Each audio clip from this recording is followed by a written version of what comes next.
It's the Michael Patrick Leahy Show, broadcasting live from downtown Nashville, Tennessee. Now, here's Michael Patrick Leahy. It's 12:05 p.m. We're broadcasting live from our studios in downtown Nashville. You can listen to us on 760 AM WENO right here in Nashville, 730 AM KQPN in Memphis. Also, you can watch us on YouTube. We're streaming live there right now. Just go to YouTube, type in the Michael Patrick Leahy Show, and you can reach us via X, formerly Twitter. Michael P. Leahy, that's yours truly. We are joined now on our Zoom Newsmaker line by our lead political reporter here, Tom Pappert. Hello, Tom.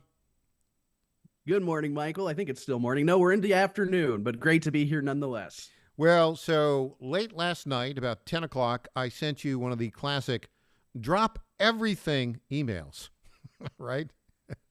And you came up with a terrific story about the financial reporting problem that Andy Ogles, the incumbent congressman here in Tennessee's 5th congressional district, has. Of course, Andy was elected in 2022. He won the primary. It was a very heavily contested primary. He won that by about 11 points and went on to win the general by 10 or 11 points as well. The district, first time in over 100 years, a Republican has won. Used to be just all of Davidson County. That's Nashville. Now it's kind of the southern third of Davidson County, the western half of Wilson County, rural or suburban rather, the eastern half of Williamson County, suburban, and then Marshall, Murray, and Lewis counties, which are more rural. There is a challenge to Andy Ogles going on right now. Courtney Johnson, a Metro councilwoman, who really is kind of center-left at best, has been raising money, we don't know how much, is about to unleash a full-furied attack. Andy Ogles, bad guy. We'll be seeing that shortly.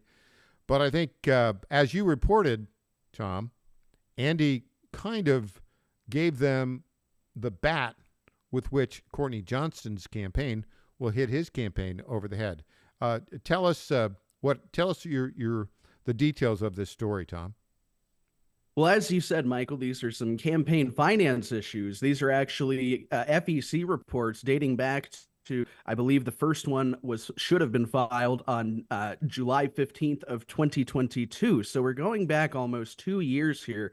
And yes, this has to do, for listeners just tuning in, with the $320,000 loan that Andy Ogles had reported loaning to his own campaign. Now, years later, we find out that there was no actual $320,000 loan. It seems that $320,000 never left the representative's bank account and entered his campaign bank account. Instead, the statement that he gave you this morning, which was after a lengthy wait, I would add, but that's okay. It's a complicated story. It's a complicated situation. The statement he gave this morning explained that while he had the $320,000 essentially ready to go, he had it in the form of assets, savings accounts, etc., they only wound up using $20,000, and he acknowledged that it was a mistake. Now, that is a bit of a loaded word, I would say, the word mistake, and it could mean a lot of things. And as you said, he's really sort of exposed his jugular for Courtney Johnston to go for the life vein. This is a unforced error. This is something that he really did to himself. Now, I do commend him for getting it sorted out. I wish it had been sorted out a little bit earlier. Yeah, I think you're exactly right on that. And of course, the whole thing, of course, Tom, this was shortly after you joined us, and we reported on this extensively, the late filing, the fact that when he actually filed on July 23rd, the amount of money that he said he raised was significantly less. And he put out a statement, I think in like March or April 1st of 2022 that was just factually incorrect, overstated by a couple $100,000 how much he'd raised. And look, the other problem with this, he's already been fined, I think, by the FEC for his late report. The report was due July 15th of 2022, and he did not file that report until 8 days later, right? Which is a problem in itself. And then now here we are, almost 2 years later, Tom, and he's making a correction.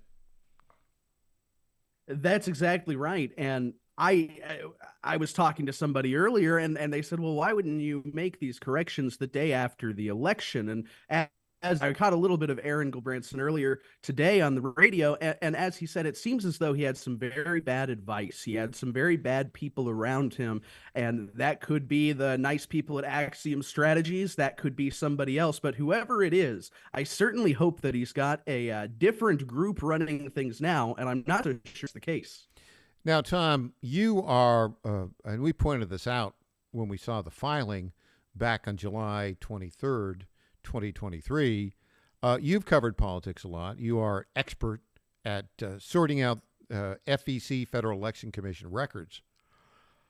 I don't, and the late FEC filing, which now he has amended to show, didn't really loan $320K. Loan $20K, didn't really have $508,000 cash on hand, really had $216,000 cash on hand. Andy Ogles, was the treasurer of his own campaign. I've never seen a candidate for a major office, a federal office, be his own treasurer. Have you? I have never seen it. I've never heard of it. I've never encountered it, except maybe in like school board elections, where at that point, I think that you may see something like that before a U.S. House seat, not in some far-flung district in the middle of nowhere. This is Davidson County and the surrounding area. This is Tennessee's 5th district. So it's very concerning. It does pose a lot of questions. I don't think Andy Ogles is going to offer answers to those questions. And my chief question that comes to mind is why were you your own treasurer? Could you not find anybody? I've known a lot of campaign consultants. You contact a campaign, a consultant responds to you more often than not, and it seems to me these campaign consultants all have an accounting firm that they work with. Why was it not used here? There are a lot of questions to this, and again, I am elated to see that Andy Ogles is getting this fixed. I wish it were fixed a little bit earlier. He might have only had to do 1 or 2 amended reports if he had, rather than 11. So, as the treasurer, I mean, he has a duty to report accurately, and he knows what his campaign finance statement says on June 30th, 2022. He knew that it did not have $508,000 in cash.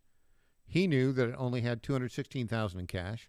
You could just look at the bank statement, right? And online bank statements you can see immediately. You can print them out. You can have them. 23 days later, he files this statement based upon, he said he as the treasurer mistakenly included the $320,000 pledge, and then apparently, said, oh, well, I'm going to include that in cash, even though it wasn't really in cash. He knew that. I mean, he knew that. And he must have known that this was going to cause problems. I mean, even if you take this outside of the political world, let's say you've got a business and you're trying to go public and you have, $320,000 in assets that you have access to, but they're not technically owned by the company right now. You don't go and tell all of your prospective investors and tell the government, Uncle Sam, that you have this money unless it's in your bank account. This should be common sense. And it makes me wonder who gave him this idea back in 22, or did it come from Andy's brain? Well, he was the only treasurer on it. He was the only one who had access to his bank statement at that time. So that's point number one. But a couple months later, he hires this consulting firm that was acquired by Jeff Rowe, Jeff Rowe is his general consultant.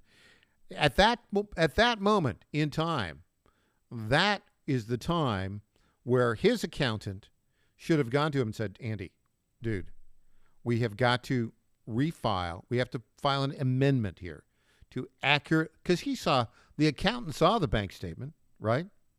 Mm-hmm. So he knew it was $216,000, not $508,000 cash on hand. That was it. And I would say that was the failing of his accountant, to do it.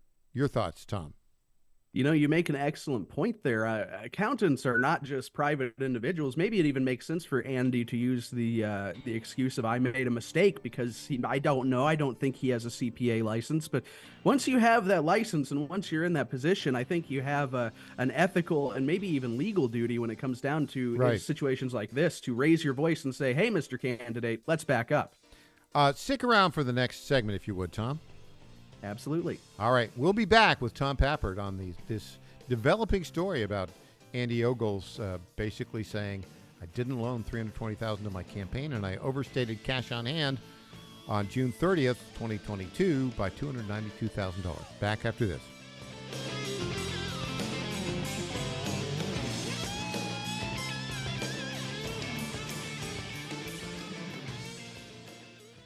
Folks, John Fredericks here for Freedom Alliance. Veterans are still struggling with the wounds of war. They came home with injuries that changed them forever. The flag-burning troublemakers in our streets remind me how fortunate we are to have patriots who served and fought, sacrificed, and never complained. We need to support them through organizations like the Freedom Alliance. It's Military Appreciation Month and time to support those who serve. Freedom Alliance is caring for combat veterans and military families. Combat veterans fought in the worst, most dangerous places on earth. Freedom Alliance takes them to nature's most relaxing locations so they can heal. Freedom Alliance gives injured troops mortgage-free homes, new cars, and all-terrain wheelchairs. For wounded vets, there's nothing like the stability of your own home, the reinsurance of a reliable vehicle, or the independence of a wheelchair that navigates snow, ice, beach, pasture, or most any terrain. Let's fight for those who fought for us. Go to freedomalliance.org/Godzilla and make a monthly gift that will improve the life of a military hero. That's freedomalliance.org/Godzilla. Make a contribution today. If you're like me, most moms find it difficult to prioritize self-care. Hi, it's Colleen, Program Director at the John Fredericks Media Network. With the demands of programming 13 radio stations, it's easy to forget about the things I should do for myself daily. And that's why I started with our company's Women's Challenge with Native Path Collagen Peptides. It's affordable and convenient care in just one scoop a day. There are so many incredible health benefits like bone and joint support, metabolism booster, and hair, skin, and nail improvement. I like to take a moment each day to prioritize myself and indulge in the health-boosting benefits of Native Path Collagen Peptides. I love mixing it up with all the different smoothie recipes, too. Learn more about Native Path Collagen Peptides and read 7 important reasons why you should be taking collagen peptides at getnativepath.com/Godzilla. Prioritize your self-care with Native Path Collagen Peptides. Try it risk-free for as low as $21 today and get free shipping at getnativepath.com/Godzilla. Target.com. Target.com is an online e-commerce tire retailer. We are here to serve the American public with the best possible customer service, the best pricing, and we make it extremely easy. We have many name brands and a lot of low-cost tires. The price is right, and it's easy. You go online to Target.com, Tireget.com, Target.com. You go there, you put your zip code in, all the inventory displays right in front of you. You can call in for help if you want to. We'll help you get the tire that you need. But we will take the tires you buy and at no extra charge deliver them to the dealer right by your house where they will be installed at the market price. It's easy. The best price, the best service. Great people to deal with. Thank you for going to Target.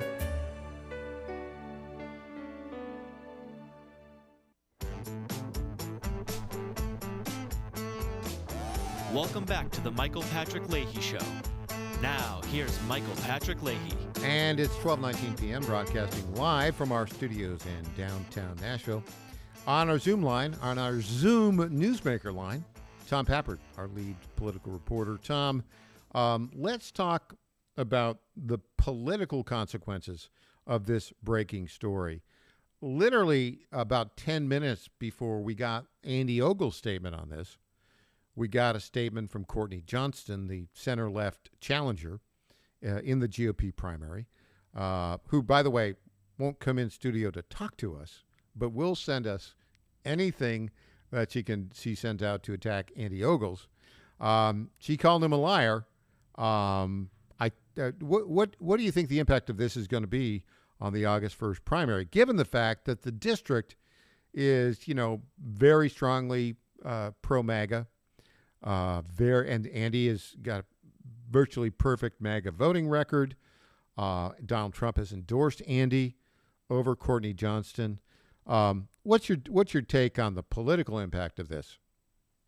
Well, Michael, I'm a cynic. I don't know if I've told you this before, but when I first heard about this late last night when you emailed me, I thought, well, Andy, why wouldn't you have done this either a year ago or a day after the primary, man? What's going on here? What are you thinking? This is political suicide. But the more I've thought about it, the more I am convinced the people of Middle Tennessee, they're not going to care as much as Courtney Johnston is hoping. And those who do care, we have, a little over 2 months between now and primary election day. So I predict that Courtney Johnston is going to make hay out of this. She's going to, not only her, all of her, the PACs and other groups that support her are going to make hay out of this. It's probably going to be impossible to turn on any radio station except this one and not hear about it from Courtney Johnston or her surrogates for the next couple months. But I predict that it's actually going to backfire. I think that Andy Ogles needs to come out with a little bit more information, needs to be a little more forthcoming and quick on the draw when it comes to these statements. But I think that he is doing what he needs to do as far as acknowledging what happened, acknowledging the mistake, and trying to move forward. I think Courtney, this is the only thing that she has, as far as I know, aside from saying that Andy isn't an effective congressman. This is all she has, and I don't think it's going to be enough. Yeah, I think you're right, but batten down the hatches. I mean, I don't know, and we won't know until July 15th, which is the next filing period. I mean, she's very clever on this, by the way.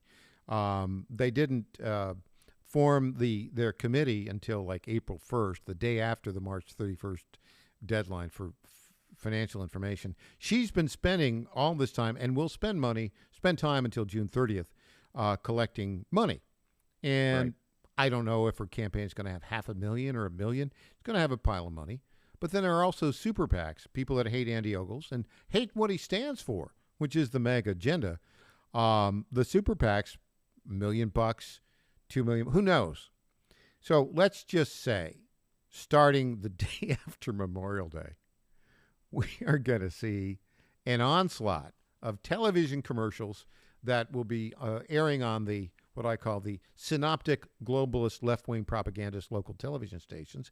That's WKRN, WSMV, the Scripps own News Channel 5, where Phil Williams is the guy who, is really going after Andy for being, for all these financial issues that have been identified. And I have to say, in this instance, Phil Williams has accurately described, although he didn't link to all the financial reports as we've done, he did accurately describe the fact that, these amendment statements show that Andy didn't loan $320,000 to his campaign on April 15th, 2022. He loaned not $320,000, but $20,000. So, and so he's going to drive that home. He's part of in essence, he's really aligned with the Courtney Johnston campaign, right? That's pretty obvious. At least through the primary. I think he may show his true colors if it looks like there's a chance a Democrat could get in. And this is the problem when Republicans trust their so-called media allies, these more mainstream, moderate left-wing Republicans. Phil Williams doesn't care about her candidacy. Phil Williams doesn't really want her to win. Phil Williams wants to tear down the MAGA candidates. Yeah. And, this has been an opportunity for and I don't even remember the name of the Democratic challenger. But, Phil has eagerly, he's on Twitter right now, and he's putting out the statement, Courtney Johnston called Andy a liar. And then the Democratic candidate, Miriam somebody, called Andy a liar. Okay. Our statement, our story, which includes Andy's statement on this, that, he mistakenly included his pledge in his financial statement for originally filed covering the period of time ending June 30th. That's been out there now for an hour and a half, and Phil Williams has just not covered it. So, but really, look, this is going to be a communication bloodbath, I think, for the next 2.5 weeks. Don't you? I think so. And I think Andy is going to have a hard time putting up the same type of resources as Courtney Johnston. You mentioned super PACs. You mentioned her own fundraising ability. The fact that we're not going to know how much money she has until almost, I think it's like 16 days before the primary. But there's also the Best of Tennessee, which is a woman by the name of Chloe Akers, the most successful and venerated fundraiser in Tennessee. No, Chloe organized it. It's Kim Kagi who's raising Kim the Kagi. money. I apologize. Right. Kim Kagi, That's the right. fundraiser. Yes. Yeah. And Kim Kagi is both involved with Courtney Johnston's campaign and the Best of Tennessee. It's hard to see that all this money that they've already got is not going to be used against. And we've Andy raised Ogles. that in your reporting. That is actually the super PAC and the campaigns aren't supposed to coordinate. To me, you want to talk about FEC complaints. So to me, there would be an FEC complaint against the super PAC and Kim Kagi because she's involved with both the super PAC and the Courtney Johnston campaign. That complaint has not been forthcoming. I suppose you could say, oh, I'm not involved in the strategy. I'm just raising money for each. That's a little bit too clever by half, it seems to me. I tend to agree, and I think somebody ought to look at it. I think if Andy Ogles is going to pursue this road of radical disclosure and radical ethics, then maybe he should be the one to pursue this. Say, hey, you're calling me a liar. Well, what's going on with your campaign and the super PAC that is poised to support your campaign, Miss Johnston? Liar, liar, pants on fire. That's what we're going to see. And I don't think Andy has really a lot of financial resources. I think, didn't he say his cash on hand amended as of March 31st of this year is only like $100,000? I think so. Without having it in front of me, I think it was actually closer to 90,000. So that's not the amount of dough that you need. And so Andy, and I don't think he's raised a lot of money. Last time around, he got a huge amount of money from Club for Growth, the super PAC. They didn't coordinate, right? Like a couple $1,000,000, and that helped put him over the top. Obviously, it seems to me that what he was trying to do here, with his original statement that showed he had $508,000 in cash, not the actual $216,000 in cash, he wanted to show that he had enough resources to be successful, and perhaps that encouraged Club for Growth to jump into the campaign. Now, I think so. His problem is going to be, and I think Club for Growth was poised to back him. But now that this has all come out, do you think that they may step away? What are your thoughts on that? I think that Andy Ogles is not going to fire Jeff Rowe or Axiom Strategies. I think that he. And frankly, this is probably the advice that I would give if he called and asked right now. I would say, well, you made yourself a mess here, and you're going to need somebody institutional whose name is known in Washington, D.C. to convince the donors that you're not George Santos 2.0. And that, for better or worse, I think people are going to tell him he's got to stick with Jeff Rowe if he wants the kind of resources he needs. Now, whether Jeff Rowe is actually going to pick up a finger and do what needs to be done to make sure Andy wins his reelection, wins his primary, I don't know. Well, look, the smart thing to do from a legal perspective would be to fire Jeff Rowe's accounting firm, because although he made a mistake on July 23rd when he was acting as treasurer by incorrectly reporting that he loaned $320,000 when he only loaned $20,000, and misreporting the actual cash on hand, the next step, a couple months later, the accountant should have fixed it, and he didn't. On that note, Tom Pappert, thank you for staying up late and drinking a big pot of coffee to help us get this story right. Thanks so much for joining us, and I hope that, we will see how this all plays out. Tom, thanks again. Thank you for having me. I look forward to hearing more from the representative in the coming days. All right. And thanks, Tom. We are going to be hitting some national issues when we get back. And then also at 1 o'clock, Ron Schultes will be with us on the Zoom video newsmaker line to talk about Mayor O'Connell's terrible, dreadful, awful transportation referendum. Back after this.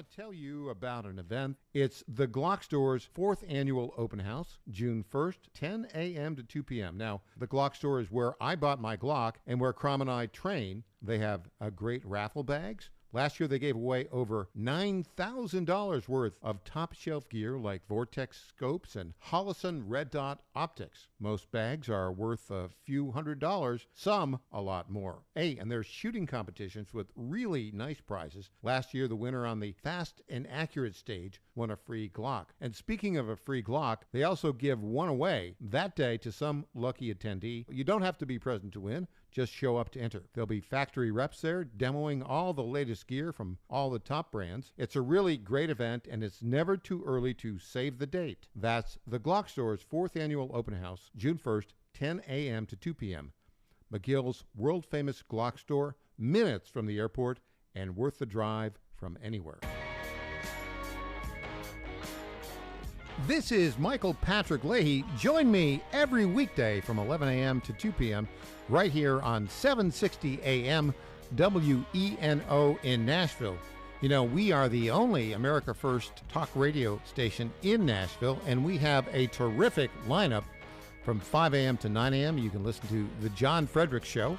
From 9 a.m. until 11 a.m., it's Stephen K. Bannon's War Room.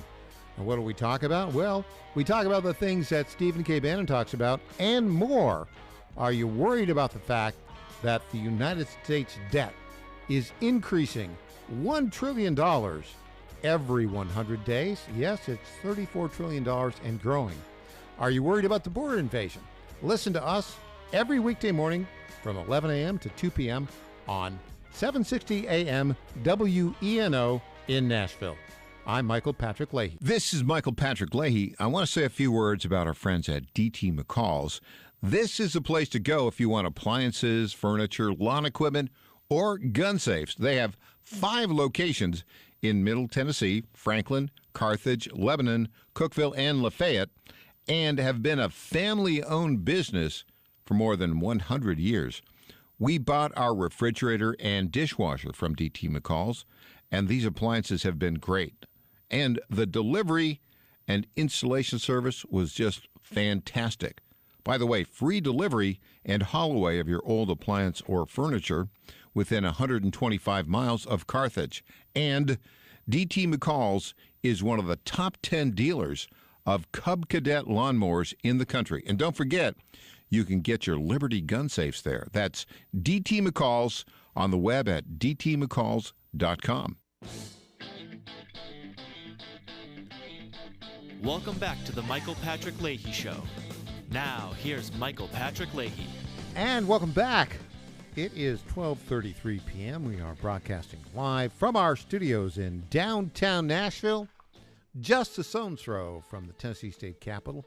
Tennessee General Assembly is not in session today. They adjourned last month. Lots going on in that session. They've got elections for the House and half the state Senate in November. Primary elections in August 1st. There are some contested primary races. We'll talk about that more, perhaps not today, but another program in the very near future. Some very interesting primary races going on there. The Tennessee General Assembly, the new Tennessee General Assembly, will convene in January. And the number one priority is going to be universal school choice. Now, it was kind of mangled by the governor's team last time around. This time around, though, it's going to be order of business number one. And I think all the stops are out to get it passed. I think it will likely pass. And so we'll be talking about that in a little bit. Other stories today, a Tennessee story that's kind of interesting. And it's what you call a developing story. So, y'all know who Todd Starnes is. Todd's a friend of this program. He was a Fox News radio guy, very good radio broadcaster.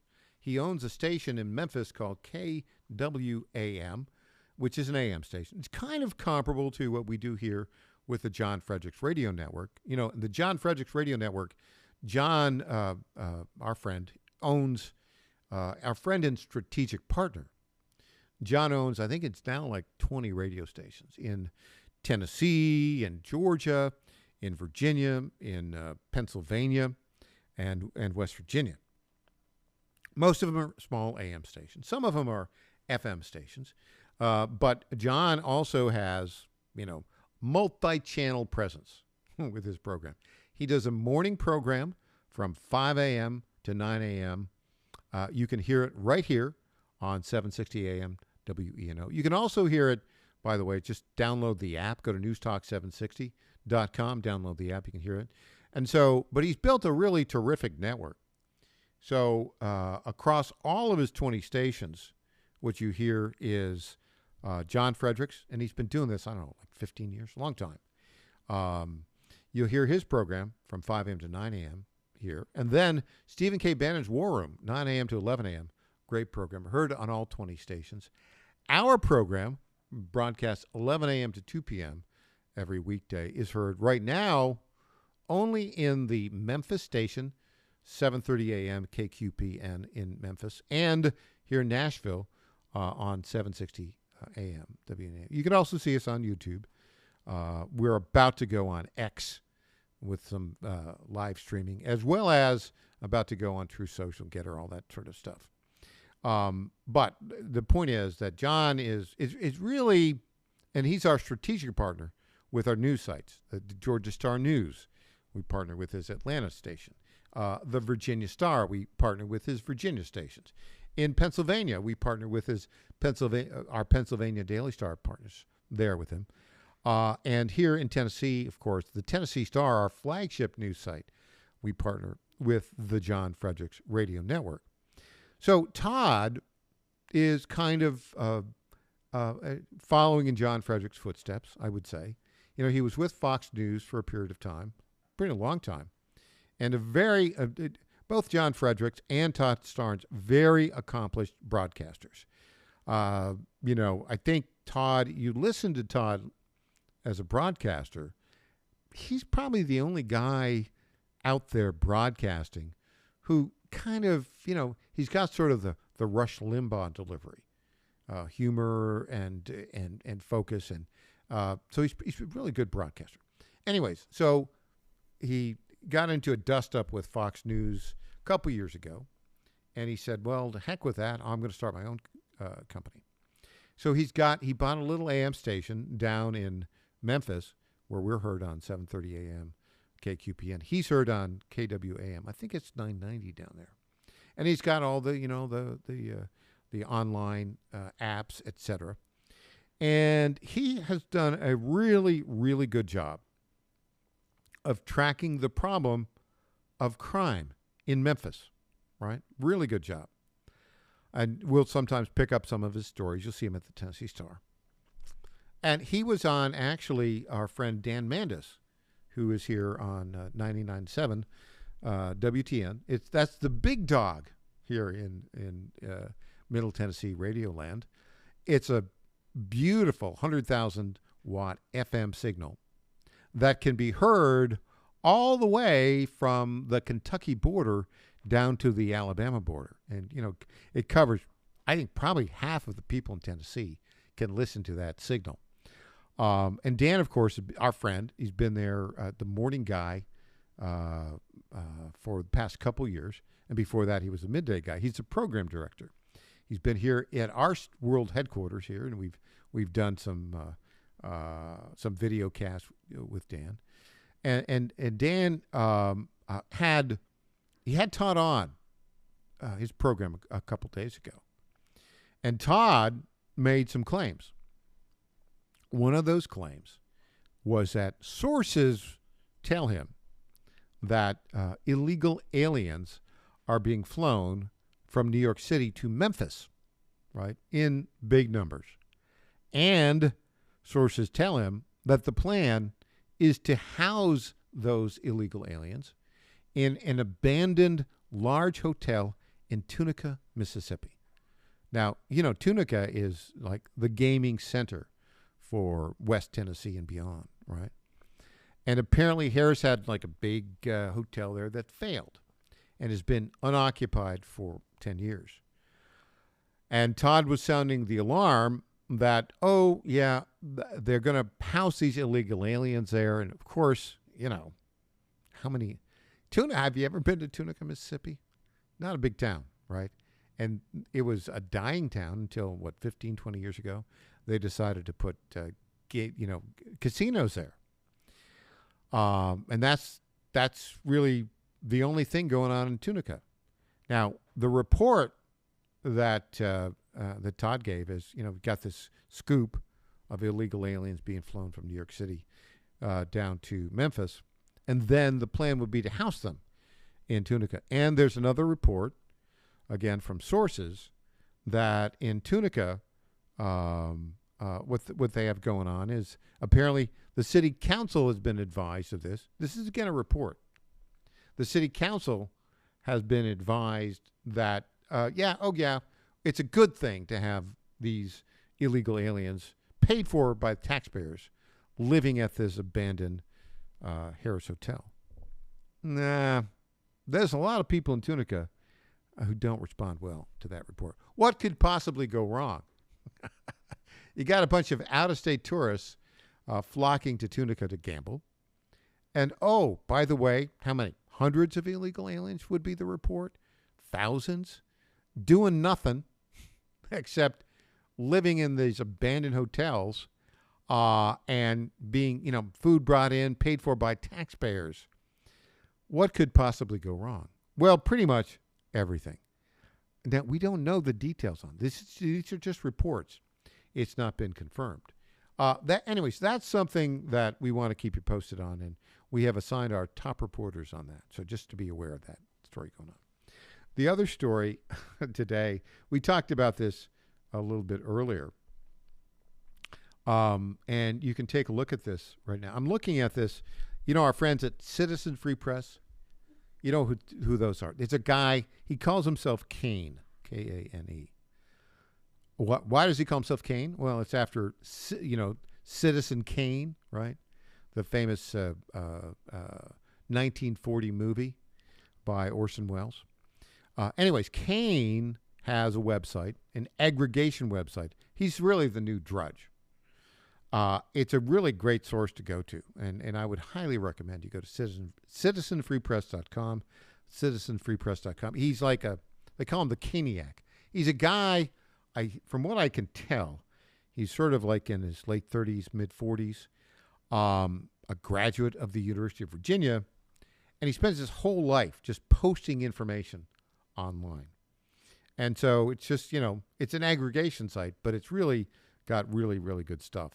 And so right now you can go to his website and you can take a look at, and this you can see the video. And the other thing I like about it, it's almost like we've got a very new got a very different way here that news is coming across to people.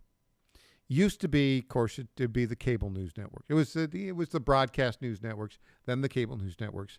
And now, since Elon Musk has bought Twitter, X is what he calls it now, what's happened is X really is the only unfiltered social media site there is out there. And you're seeing video cast live on it and other things. And it's really turned out to be terrific. And so what Citizen Free Press does, it will grab video, live video that people like Right Side Broadcasting put out, Frontlines, and then it'll post it. So you can see stuff in real time. I took advantage of this a lot during the Trump trial when Andrew Giuliani would go up there and he'd give you live reports. And he'd do videos. So we would play those clips. Well, right now, there is a clip, and I think we might be able to get this and show it in the next hour. I'll send it to our producer. But the headline: supporters of President Trump have been lined up since 8 a.m. in the rain in the South Bronx for tonight's rally, and it's already a pretty big crowd there. I mean, it looks like a fun, picnic-oriented type place. Stick around in the next hour, and you'll see that. So we got that going on as well. Look, I predict that this Trump rally today is going to be really, really outstanding. And you're going to see the gloves will be off from Donald J. Trump. And I don't think he's going to mince words. I think he's going to hit it really, really hard. I've got another story that just posted on Citizen Free Press. Talk about two justice systems. A pro-life grandmother has just been sentenced to 24 months in federal prison. Really? Huh. Here's the story. It's from Live.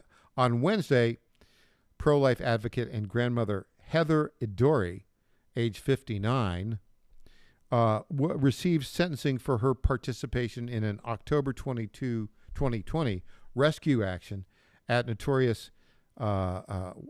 notorious Washington, D.C. abortion business. Idori has been convicted of a felony FACE Act and, quote, conspiracy against the right. She will be tried in August for another one in Sterling Heights, Michigan. So look, if you're pro-life, the Biden administration is going to find a way to put you in prison. Is this any way to run a country? I don't think so. Hey, we'll have more when we come back. This is the Michael Patrick Leahy Show.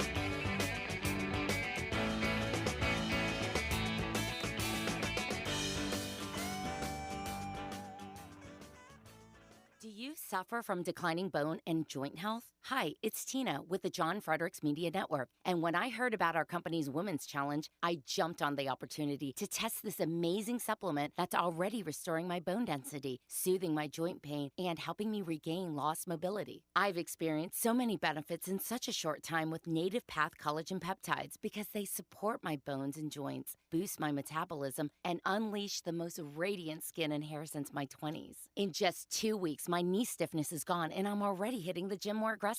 And I get so many compliments on my glowy skin and shiny hair. Native Path collagen peptides are so easy to take. They're tasteless, odorless, and mix great with my morning coffee. Read thousands of 5-star reviews at getnativepath.com/Godzilla. Level up your self-care with Native Path collagen peptides. Try it risk-free for as low as $21 today and get free shipping at getnativepath.com/Godzilla. In 2008, the amount of concentrated time people could spend on a task without becoming distracted was 12 seconds. 5 years later, it was only 8 seconds, 1 second less than a goldfish. If you're often distracted or have trouble recalling information, you're likely to fall behind in the demanding, fast-paced 21st century. In other words, brain performance is more critical now than ever. Boost your brain power with Healthy Cells Focus Plus Recall. Science-backed nootropics to help you sharpen focus, concentrate longer, enhance recall, improve mental speed, learn rapidly, and be more alert. It's a pill-free brain supplement made with maximum absorption ingestible gel technology, designed to feed your brain at the cellular level. Take it for a test drive. Go to healthycell.com and use code GODZILLA for 20% off your first order of Focus Plus Recall. That's healthycell.com, code GODZILLA for 20% off. This is Crom Carmichael, CEO of Soul Tea. Our cardiovascular system is just amazing. Our bodies have over 100,000 miles of veins and arteries. Our heart pumps 2,500 gallons of blood through our bodies every day. Our heart beats 100,000 times every day. Taking care of our heart and cardiovascular system is key to having a healthy life well into our 80s. If you have a weak heart, you're tired, you're weak. Life is not fun.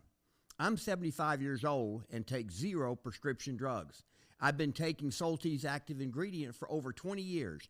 I hope you will start taking care of yourself today by going to GodzillaHeart.com and start taking Soul Tea today. Use the code Godzilla at checkout to get our best offer, which is 50% off your first shipment and 3 bottles for the price of 2 thereafter. Please start taking care of yourself today. Welcome back to the Michael Patrick Leahy Show. Now, here's Michael Patrick Leahy. And welcome back to the Michael Patrick Leahy Show. It is 12:50 p.m. We're broadcasting live from our studios in downtown Nashville. Well, we are looking at a world right now where the Department of Justice, the Biden administration, are totally out of control. And they have weaponized the Department of Justice beyond anything that anybody ever could have imagined in the United States of America. We have a couple of recent examples. It's not just the hush money trial in New York City where, they're trying to convict him of 34 felony counts on a crime that they have not identified, right? And they've got a crooked judge, a crooked district attorney, a crooked prosecuting attorney who used to be the number 3 guy on Biden's Department of Justice. In addition, they've drawn a jury pool from Manhattan where 85% of the people there voted for Joe Biden and 85% of the people there hate Donald Trump. Now, it's not the case in the Bronx, or it's really not the case in the Staten Island. It's the island across where all the working people live in New York City. That's one of the 5 boroughs. What the 5 boroughs are, you got Manhattan where all the money is, where Wall Street is, where all the media outlets, at that big island, right? And then you've got Brooklyn, I think that's called Kings County, Bronx, which is probably the most economically challenged part of it, where Trump's going to be today. Then you've also got Queens, which got a little bit on Long Island, and then Staten Island. Staten Island is the only borough. Those are the 5 boroughs. And Staten Island is the only borough that voted for Donald Trump. Well, everything else is 85, 90%. I think maybe 70% in Queens and the Bronx and Brooklyn, but 85% for Biden. Anyways, the point here is what we are seeing is massive election interference. What's to be done about it? Well, we've written about this, and we're really the only news outlet to write about it. There is a mechanism currently available to push back within the existing system. The problem is, of course, the Department of Justice totally weaponized.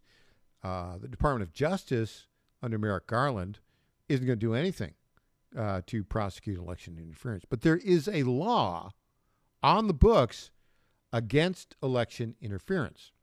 It was actually passed. It's part of the Hatch Act that was passed back in 1939. It was then Section 2 of the Hatch Act. And it said, no federal official, state official, or local official can interfere in an election of a president or, quote, affect, A-F-F-E-C-T, the election of president. Well, that's kind of broad and vague, but it's on the books, and it's a misdemeanor to violate it. Now, the good news is it's not the Department of Justice responsible for enforcement of the Hatch Act. It is, in fact, a special investigative unit, independent unit, called the Office of the Special Counsel. The Office of the Special Counsel. And the guy running it is the Special Counsel of the Office of Special Counsel, okay? They're charged with independent investigations of Hatch Act violations. And mostly it's, violations of the kind where, Karine Jean-Pierre says something political or does something political. That's most of the Hatch Act. There are like 7 elements of the Hatch Act. It's been codified in various different ways in the U.S. Code. But there's one part of the Hatch Act, Section 2, which is 18 U.S. Code 595 right now, which has this element that I've talked about, the vague, broad proscription against election interference and affecting an election. Well, no one has ever been charged under 18-595. But, learn something from the Democrats, the law exists, and that doesn't mean someone can't be charged under that. How does it work? Well, the step one is really any interested party can file a complaint that so-and-so is violating 18 U.S. Code 595 by interfering with the election. And clearly, every single player involved in every single lawsuit against Donald Trump at a high level is, in my view, subject to criminal prosecution for violating 18 U.S. Code 595. So what has to be done? Well, number one, the way this works is a group or an individual files a complaint with the Office of Special Counsel. And the Office of Special Counsel either investigates that complaint and comes to a conclusion, or they reject the complaint. The problem here for the Office of Special Counsel, which is currently run by a guy by the name of Hamden Dellinger, a Democrat, is this. There's plenty of evidence to document election interference. It's out there in the press right now. I talked about it, the hush money case. There's so much going on right now in the documents case down in Florida, the federal case. So a complaint can easily be put together from what's out there, from what's known. And I've got a little scoop for you. There is a group now that's preparing a complaint it'll be against Alvin Bragg, the DA, Matthew Colangelo, the DOJ prosecutor who went to Manhattan, the Judge Merchant, and of course the bosses, Merrick Garland, who put together this ridiculous case against Donald Trump. That complaint will be filed with the Office of Special Counsel. Now, what are they going to do? Well, they're going to have to launch an investigation because the press around that is going to be huge. They can't, and so the outcome is going to be, and they're going to find, if they look at the facts, that there is, in fact, election interference. And they have a couple of options. Number one, they can have an administrative penalty, which is kind of ho-hum, who cares, right? Then they can recommend it for, refer it for prosecution to the Department of Justice.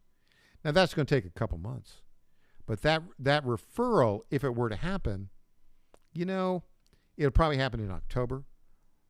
Garland's not going to do anything. But on the afternoon of January 20th, Trump will.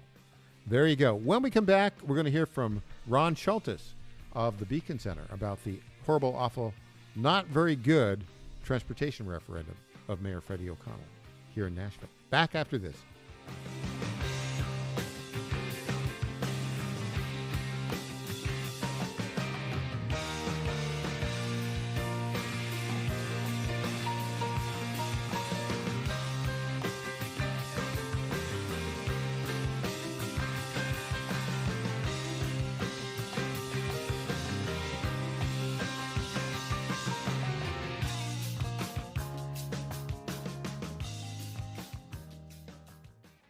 This is Michael Patrick Leahy. I want to say a word about my good friend Dustin Damon. Dustin is the best handyman in Middle Tennessee. Call Dustin today at 724-683-4400. That's 724-683-4400 if you have a job around the house that you just haven't gotten around to. If you're busy like me, you just may not have the time to fix that broken mailbox, repair the back porch, or get that old light fixture back to working properly.